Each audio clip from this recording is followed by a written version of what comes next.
नमस्कार दोस्तों, आज हम बात करेंगे मेरे एक मेंटोर रे डालियो की इन्वेस्टमेंट स्ट्रेटजी की, जिसको वो कहते हैं ऑल वेदर पोर्टफोलियो।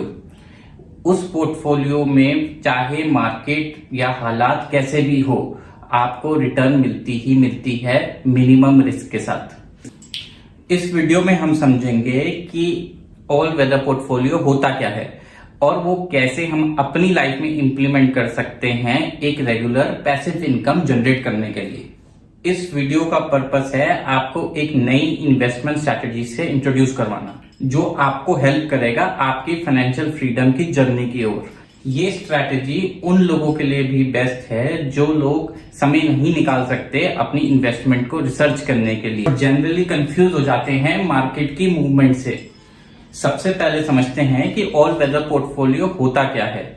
अगर आप मेरी राय माने तो ये पोर्टफोलियो इतना अच्छा है कि ये एक्चुअल में आपको गारंटी करता है एक अच्छी रिटर्न विद मिनिमम रिस्क।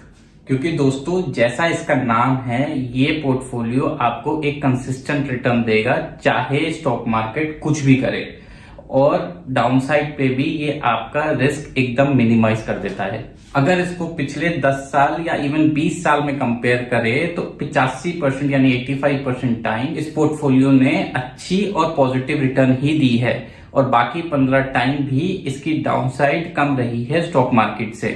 लेकिन ओवरऑल रिटर्न दोस्तों हमेशा पॉजिटिव ही रही है। अब चलते हैं हम अपने चार्ट पे और डिस्कस करते हैं वो दो फैक्टर जो सबसे इंपॉर्टेंट रहे हैं इस पोर्टफोलियो को क्रिएट करने में। वो दो फैक्टर है दोस्तों, पहला है ग्रोथ और दूसरा है इन्फ्लेशन। और दोस्तों, अगर आप मार्केट को रीड कर रहे हैं और आप हमारे साथ शुरू से जुड़े हुए हैं तो आप जानते हैं कि यही दो इकोनॉमिक फैक्टर हैं जो डिफाइन करते हैं मार्केट में सक्सेस और फेलियर। कि आप कितनी अच्छी तरह इन दो फैक्टरों को रीड कर पाते हैं और अपनी इन्वेस्टमेंट स्ट्रैटेजी बना पाते हैं इन फैक्टरों के बेसिस के ऊपर। दोस्तों, जो मार्केट होती है वो चलती है फ्यूचर को डिस्काउंट करके, यानी एक एक्सपेक्टेशन के ऊपर। अगर मार्केट एक्सपेक्ट करती है कि फ्यूचर में ग्रोथ अच्छी होगी तो वो मार्केट तेज भागती है, और जब मार्केट समझती है कि फ्यूचर में ग्रोथ कम होगी तो ऑटोमेटिकली मार्केट भी स्लो हो जाती है। तो आप समझ सकते हैं कि ग्रोथ और इन्फ्लेशन दोनों कितने बड़े फैक्टर है एक मार्केट साइकिल और मार्केट की एक्सपेक्टेशन को समझने के लिए। नॉर्मल मार्केट साइकिल के अंदर या तो ग्रोथ और इन्फ्लेशन राइज करती है या फिर ग्रोथ और इन्फ्लेशन फॉल करती है। और जब भी ग्रोथ और इन्फ्लेशन राइज करती है तो कुछ एसेट क्लास जो है वो अच्छा परफॉर्म करते हैं और कुछ एसेट क्लास नहीं। उसी तरह से जब भी ग्रोथ और इन्फ्लेशन फॉल करती है तब भी कुछ एसेट क्लास अच्छा परफॉर्म करते हैं और कुछ नहीं। तो वो एसेट क्लास कौन से हैं जो राइज पे अच्छा परफॉर्म करते हैं और जो फॉल पे अच्छा परफॉर्म करते हैं, पहले इसको समझते हैं। इसको कुछ इस तरीके से समझिए, जिस तरह से साल में 4 सीजन होते हैं उसी तरह से 4 सिनेरियो होते हैं जो मार्केट और इकोनॉमी को इम्पैक्ट करते हैं, और उसी के बेसिस पे अलग अलग एसेट क्लास अलग अलग तरीके से परफॉर्म करते हैं। तो होता क्या है दोस्तों, हर सीजन में जनरली कुछ एसेट्स अच्छा परफॉर्म करते हैं और कुछ एसेट्स मीडियोकर परफॉर्म करते हैं। और अगर आप हम इस बोर्ड को देखें तो इसके अंदर हमने मेंशन किया है कि कौन सी सिचुएशन में कौन सी एसेट क्लास अच्छा परफॉर्म करती है और कौन बाकी की एसेट क्लास मीडियोकर परफॉर्मेंस देती है। तो एग्जांपल लेते हैं पहले स्टॉक्स का। देखिए दोस्तों, स्टॉक्स कब परफॉर्म अच्छा करते हैं? स्टॉक्स परफॉर्म अच्छा तब करते हैं जब ग्रोथ होती है राइज और जब इन्फ्लेशन होती है फॉल। उसी तरह आप कमोडिटीज को देखिए, कमोडिटीज कब राइज करती हैं? कमोडिटीज राइज करते हैं जब ग्रोथ होती है राइज और इन्फ्लेशन भी होती है राइज पे, तब कमोडिटीज सबसे अच्छा परफॉर्म करती है। और जैसा हमने अभी पीछे देखा था, जब ग्रोथ और इन्फ्लेशन दोनों बूम पे थी तो कमोडिटीज के अंदर कितना बड़ा बूस्ट आया था। और अगर हम बॉन्ड्स को देखें तो दोस्तों, बॉन्ड्स का डायरेक्ट लिंक होता है इंटरेस्ट रेट से, और इंटरेस्ट रेट का लिंक किससे होता है इन्फ्लेशन से। तो जब इन्फ्लेशन बढ़ती है तो बॉन्ड्स में ऑटोमेटिकली ग्रोथ आती है, लेकिन जब इन्फ्लेशन बढ़ती है तो ग्रोथ में स्लो डाउन आता है, और स्लो डाउन आने की वजह से ग्रोथ गिरती है।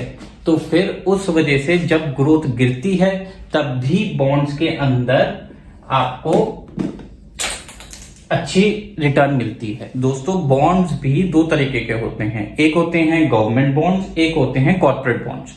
कॉर्पोरेट बॉन्ड्स जो होते हैं वो करे जाते हैं प्राइवेट कंपनियों की तरफ से ऑफर पब्लिक को एक अच्छे रेट पे।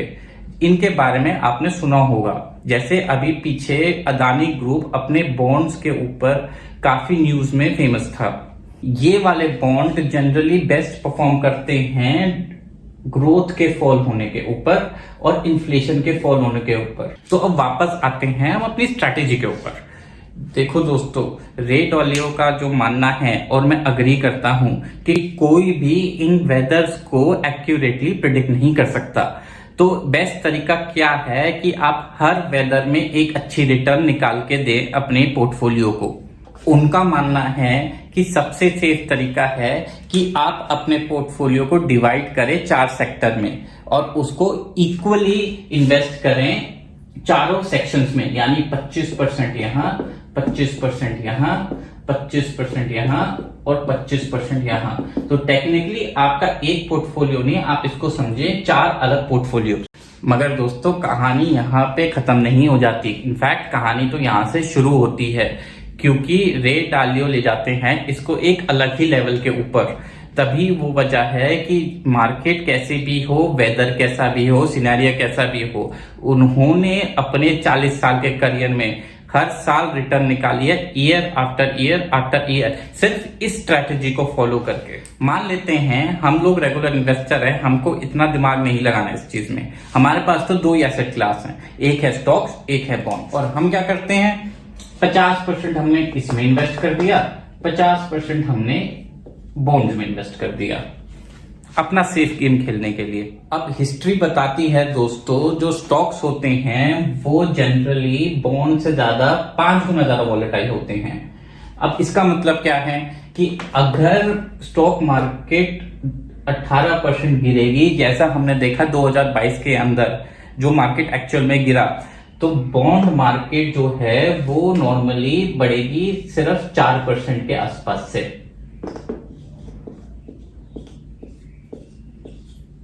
और सिर्फ यही फैक्टर्स नहीं होते जो एक्चुअल में एक इकोनॉमी को इंपैक्ट करते हैं, कई और वेरिएबल फैक्टर्स भी होते हैं, वो सिनेरियो टू सिनेरियो डिफरेंशिएट होते हैं। जैसे पॉलिटिकल टेंशन हो गई, वॉर हो गया, कमोडिटी सप्लाई शॉर्टेज हो गई, इंपोर्ट एक्सपोर्ट, कोविड, ये सारे फैक्टर्स तो समय के साथ आते ही रहते हैं, लेकिन जो कांस्टेंट फैक्टर रहते हैं वो रहते हैं दोस्तों हमेशा ग्रोथ और इन्फ्लेशन। इस बात को हमेशा याद रखना। तो वापस आते हैं अपने स्टॉक्स और बॉन्ड्स के पोर्टफोलियो के ऊपर। अब हुआ क्या है, स्टॉक्स तो गिर गए 18% और बॉन्ड्स तो सिर्फ बढ़े 4%, ले तो हमारा तो पोर्टफोलियो ओवरऑल लॉस में चला गया। तो सवाल ये है दोस्तों कि ऐसा हम क्या कर सकते हैं जिससे इस फॉल का हमको लॉस ना हो और इसकी राइज का हमको बेनिफिट पूरा मिले। क्योंकि बॉन्ड्स के अंदर 4 टाइम्स लेस वॉलेटिलिटी है स्टॉक्स के मुकाबले, तो हम क्या करते हैं, स्टॉक्स को ले जाते हैं अपने पोर्टफोलियो में 20% और बॉन्ड्स को ले जाते हैं 80%। तो दोस्तों 18% की फॉल और 4% की राइज पे हमारे पोर्टफोलियो पे 0 इंपैक्ट आता है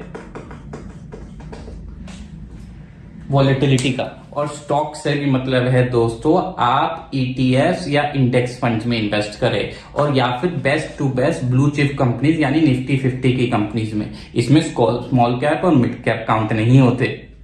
अब हमारी आती है दूसरी इन्वेस्टमेंट की बारी। इसको हम लेंगे 40%, जो होगा हमारा गवर्नमेंट बॉन्ड्स में, और इसमें से 15% हम करेंगे कॉर्पोरेट बॉन्ड्स में इन्वेस्ट, जो हमको देंगे एक इस गवर्नमेंट बॉन्ड से अच्छी रिटर्न। और बाकी हमारा रह गया 15%, वो हम इन्वेस्ट करेंगे कमोडिटीज में। अब कमोडिटीज से मतलब दोस्तों मेरा है इंडिया के अंदर गोल्ड ईटीएफ। गोल्ड ईटीएफ ही एक कमोडिटी है जो इंडिया में आप इन्वेस्ट कर सकते हो अपनी डीमैट अकाउंट के अंदर।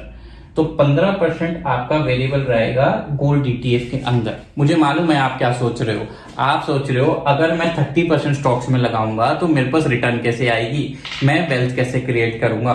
मगर दोस्तों, इस पोर्टफोलियो का ऑब्जेक्टिव वेल्थ क्रिएशन नहीं है। इस पोर्टफोलियो का ऑब्जेक्टिव है आपकी वेल्थ को प्रोटेक्ट करना और उस वेल्थ के ऊपर आपको एक अच्छी पैसिव इनकम देना विदाउट एनी ट्रांजैक्शन और स्ट्रेस की मार्केट कितना भी गिर जाए आपको आपकी एक पैसिव इनकम जरूर मिलेगी। और अगर आपको अभी तक ये स्ट्रेटेजी इंटरेस्टिंग नहीं लगी है तो भरोसा कीजिए, एक दिन यही स्ट्रेटेजी आपको बहुत इंटरेस्टिंग लगेगी, क्योंकि अब आप बन चुके हो हमारी मार्केट क्या कहती है फैमिली का हिस्सा। तो फाइनेंशियल फ्रीडम तो आप अचीव कर ही लोगे, और जब आप उसको अचीव कर लोगे उसके बाद आपका गोल रिटर्न निकालना नहीं होगा। तो आपका पहला गोल होगा अपनी वेल्थ को प्रोटेक्ट करना और उसके ऊपर एक रिस्क फ्री रिटर्न निकालना। नहीं समझे? कोई बात नहीं, समय में साथ जुड़े रहो, बहुत अच्छी तरह समझोगे। और अगर आप हाई ग्रोथ स्टॉक्स में इन्वेस्ट करना चाहते हो और उनको आइडेंटिफाई करना चाहते हो तो उसके लिए हमने आपके लिए एक वीडियो बनाया है कि कैसे पीई रेशियो बताता है इन्वेस्टर के इमोशंस को, जो एक बहुत इंपॉर्टेंट फैक्टर है हाई ग्रोथ स्टॉक्स को आइडेंटिफाई करने का। तो उस वीडियो का लिंक ये रहा, आप उसको जरूर देखना।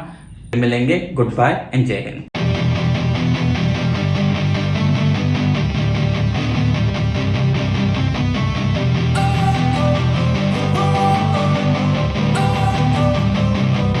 Don't wanna sleep in, cause I got something to prove. I gotta take what I hate and finally make a move. I think of you and